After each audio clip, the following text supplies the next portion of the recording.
اسماعیل بن جعفر نے بیان کیا، ان سے ابو سہیل نے، ان سے ان کے والد مالک نے، اور ان سے طلحہ بن عبید رضی اللہ عنہ نے کہ ایک عرابی پریشان حال بال بکھرے ہوئے رسول اللہ صلی اللہ علیہ وسلم کی خدمت میں حاضر ہوا۔ اس نے پوچھا، یا رسول اللہ صلی اللہ علیہ وسلم، بتائیے مجھ پر اللہ تعالیٰ نے کتنی نمازیں فرض کی ہیں؟ آپ صلی اللہ علیہ وسلم نے فرمایا کہ 5 نمازیں، یہ اور بات ہے کہ تم اپنی طرف سے نفل پڑھ لو۔ پھر اس نے کہا، بتائیے اللہ تعالیٰ نے مجھ پر کتنے روزے فرض کیے ہیں؟ حضرت صلی اللہ علیہ وسلم نے فرمایا کہ رمضان کے مہینے کے، یہ اور بات ہے کہ تم خود اپنے طور پر کچھ نفلی روزے اور بھی رکھ لو۔ پھر اس نے پوچھا، اور بتائیے زکوٰۃ کس طرح مجھ پر اللہ تعالیٰ نے فرض کی ہے؟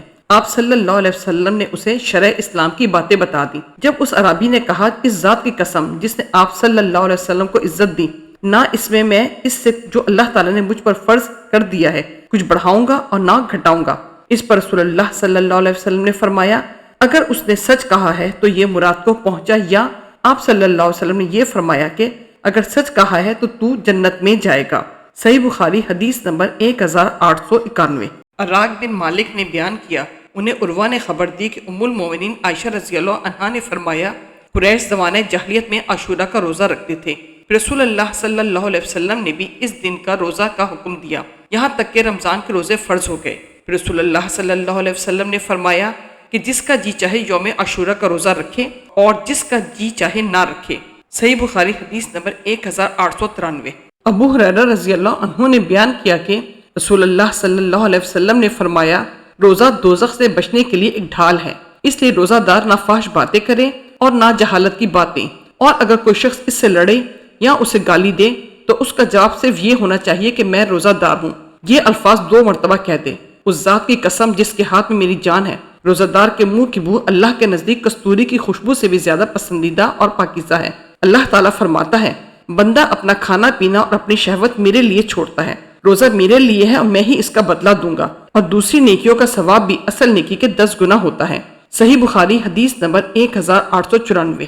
ابو حازم سلامہ بن ابی دینار نے بیان کیا، اور ان سے سہل بن سعد سعدی رضی اللہ عنہ نے، رسول کریم صلی اللہ علیہ وسلم نے فرمایا، جنت کا ایک دروازہ ہے جسے ریان کہتے ہیں، قیامت کے دن اس دروازہ سے صرف روزہ دار ہی جنت میں داخل ہوں گے، ان کے سوا اور کوئی اس میں سے نہیں داخل ہوگا۔